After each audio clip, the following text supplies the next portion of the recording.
Hello, Lee again with another video just to preview tomorrow's game against Coventry City.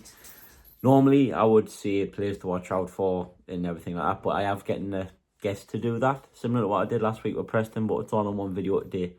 This is Glenn's view from the Sky Blue podcast to say how he thinks the game will go tomorrow, who will stand out, and who do you think will be danger men to fight against Sunderland.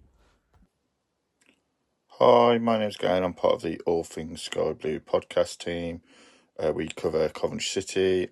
We basically can be found on YouTube, TikTok, Instagram, Facebook, X, all normal podcast platforms, so like Spotify, Apple Podcast, Amazon, etc. So yeah, we mainly are known for doing a weekly X Space every Sunday evening around 9 o'clock, where we look back at the Coventry City week, obviously any games that have taken place, and look forward to the upcoming games. So yeah, Coventry City had been on a great run up till Tuesday night, where we came unstuck at Derby. Wasn't really much of a surprise. We'd kind of struggled in the last two games against Stoke and Oxford. Prior to that, probably rode our luck and got a bit of a rub of the green with a couple of mistakes that we managed to capitalise on. But yeah, the general overall performance over the two games was sketchy, so it didn't come as any surprise. Awful pitch at Derby.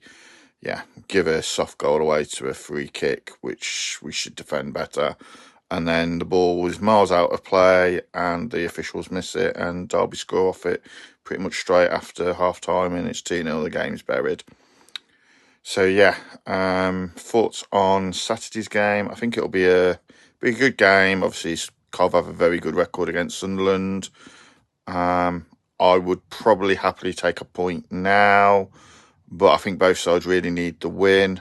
So I'm gonna say I think there'll be goals in it. I don't see it being a convincing win either way. I would probably say that Cov will win it by the odd goal.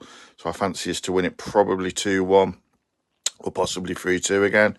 I do worry about our defending against Isidore, Munda and Mayende. And obviously you've got Bellingham, who's a class act at this level, Rig, who's a real good prospect, and also Dan Neil, who's quite impressive. I do think that we can obviously get at Mepham and 09 if they play at the back. I would say that Hadji Wright has got a bit of pace. Ellis Sims, obviously you guys will know from his time at Sunderland, is quite a good striker at championship level. And obviously we've got Efron Mason-Clark, who is a tricky winger alongside Sakamoto. We do really, really miss Jack Credoni. We could also be missing Ben Sheaf again, and Brandon Thomas-Asante could be out injured. So yeah, I'm going to go for a 2-1 win to Cov. And yeah, we start our run after the international break, after the Sunderland game, of playing Sheffield United and Burnley, which is probably the three worst games we could have in the Championship. So yeah, maybe we'll do you a favour and take some points off them as you continue with your outside chance of chasing the top two. But yeah, wouldn't surprise me if our paths cross again in the playoffs, be it in the semi-final or potentially at Wembley. Wembley would be a great spectacle with two really huge fan bases there. So yeah, that will be a good thing. And yeah, to even be in consideration for the playoffs after the season we had at the start is pretty impressive. So yeah. Thank you to Glenn for that from the Sky Blue podcast for that little thoughts on the game tomorrow. If you want to go and check them out, go and look at all the links that Glenn says they're on YouTube, all that, TikTok, everything like that. Just go and have a look. Give the page a like. Obviously, it doesn't cost nothing. Me personally, if what Glenn says is right, and Ben Sheaf and Jack Redoni missing tomorrow, I think that's a massive boost for Sunderland because they're two very, very good players. But obviously, they still have a strong squad, as Glenn's pointed out. Obviously, Ellis Sims is the obvious one. Hadji Wright, really like Hadji Wright as a footballer. I think he could cause damage if we're not switched on defensively. Previous meetings between the two sides, obviously, at the Steamer Light, drew 2-2. Sunderland really should have been out of sight at half time, but we weren't. Isidore and Cirkin scored that day, 2 absolute worldies. But then we just sat off and let them onto us, and they got 2 goals in the last 20 minutes. Jack Rodoni scoring the equaliser, edge of the 6-yard box, brilliant header. But he's a really good player, Jack Rodoni. I used to like him when he used to play from Wimbledon against us in League One. So if he isn't playing tomorrow, massive boost for us. Personally, for the team lineup, I think he will go back to 4-2-3-1. Who comes in, I don't know. Whether he brings in Alan Brown for that bit of experience. Who sits up front? Obviously, my end is the informed striker, but in a game like this, do you play your main one, which our main striker is Isidore? I think you will go with Isidore. And I think Mundell will come back in the team, obviously, after his worldly goal. And the rest of the team fills itself out, really. I think it's going to be very, very tough. I hate playing Coventry. I really, really do hate playing Coventry. Just something about them. Obviously, they always have like a little thing up against us. Obviously, Michael Biggles' first game in charge beat us 3-0. Beat us 2-1 at their ground under Tony Mowbray when we had Ahmad. Obviously, we drew at their ground last season.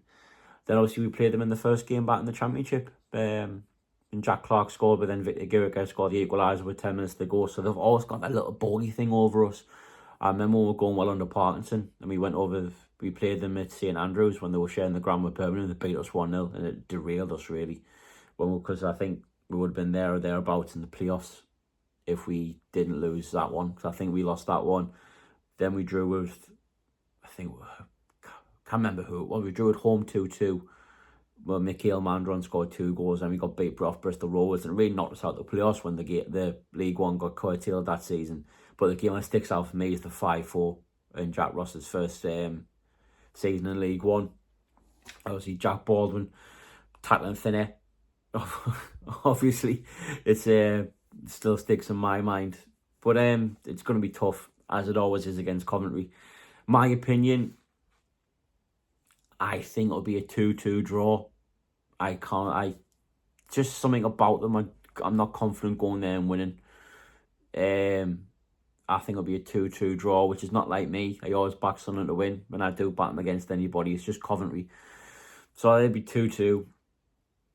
And if we do get a win, it'll be by the odd goal. But I think there'll be goals in the game. As shown with Coventry last couple of games, there have been goals in them and ours. So yeah, that's what I'm going for tomorrow.